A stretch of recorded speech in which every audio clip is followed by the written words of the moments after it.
ওমর রাতের বেলায় সবাই ঘুমাচ্ছেন, হযরত ওমরের ঘুম নাই।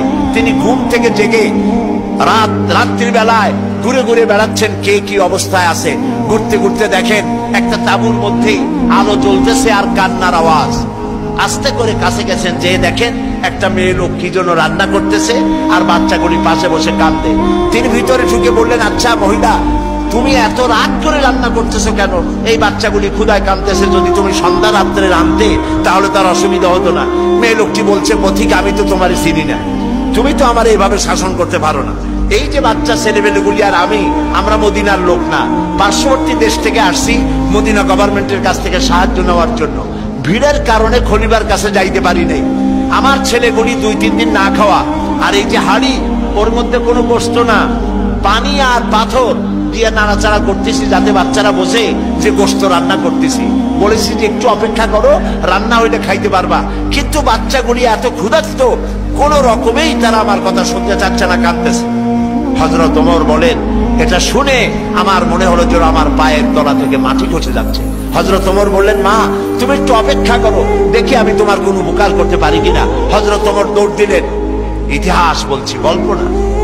হযরত ওমর বাড়িতে চলে গেলেন।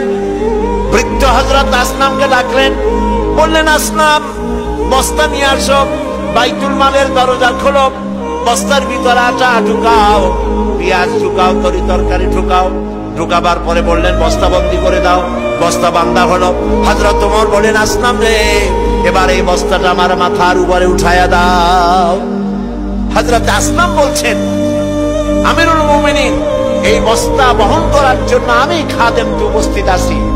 হযরত ওমর বললেন, না, আজকের বোঝা আমার মাথায় উঠাও, কারণ কিয়ামতে তোমাকে আসামি বানানো হবে না। যে দৃশ্য আমি দেখে এসেছি কিয়ামতের দিন, এর জন্য আল্লাহ আমাকে আসামি বানাবেন। আমার বোঝা আমার মাথায় উঠাও।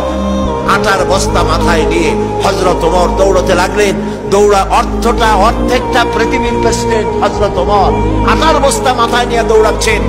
তাঁবুর কাছে গিয়ে বস্তা ফালালেন। বস্তা খুলে আটা বের করে বললেন, মা রুটি বানাও। নিজে তরকারি কুটলেন, রান্না হয়ে গেল। তিনি বললেন, বাচ্চাদের আমি খাওয়াই, তুমি তোমার মতো খাও। 2 বাচ্চা 2 উরুতে নিয়ে হযরত ওমর বাচ্চাদেরকে রুটি খাওয়াচ্ছেন। মহিলাটি লক্ষ্য করে দেখলেন যে হযরত ওমর রাদিয়াল্লাহু তাআলা আনহু বাচ্চাদের খাওয়াচ্ছেন আর তার চোখ দিয়ে পানি পড়তেছে, দাড়ি ভিজে ভিজে পড়ছে। মহিলা বললেন, পথিক, তুমি যে কে আমি তো তোমারে চিনি না, তবে আমার মনে হয় এই দেশের বাদশাহ ওমর না হইয়া তোমার মতো মানুষ যদি বাদশাহ হইতো তাহলে আমাদের কপাল বোধে আরো ভালো হইত। হযরত ওমর এই রাতের বেলায় মহিলার কাছে নিজের পরিচয় দিয়ে বাহাবা নিতে চাইলেন না।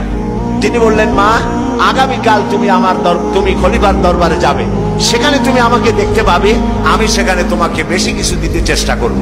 মহিলা পরের দিন হাঁটতে হাঁটতে চলে গেছে খলিফার দরবারে। যায় দেখে চেয়ারের উপরে যিনি বসা, রাতে যিনি আটার বস্তা মাথায় করে নিয়ে রান্না করে বাচ্চাদের কোলে করে খাওয়াইছেন, তিনিই তো খলিফা। মেয়ে লোকটি থরথর করে কাঁপতেছিল। কাছে গিয়ে বলছে, আমিরুল মুমিনিন, আমি তো ভুল করেছি, আপনাকে কষ্ট দিছি, আল্লাহর রাস্তায় আমারে মাফ করে দেন। হযরত ওমর দাঁড়ায় গেলেন। বললেন, বুড়ি, বললেন, মা, আমার কাছে মাপ চাইও না, উল্টা বরং আমারে মাফ করো তুমি, কারণ তুমি বলার আগে আমি খোঁজ নিয়ে তোমার কাছে খাবার যে সময় মতো পৌঁছতে পারিনি, এই জন্য কিয়ামতের দিন তুমি আমাকে আল্লাহর দরবারে আসামি বানাইও না। সুবহানাল্লাহ। এই ছিল ইসলামী রাষ্ট্র।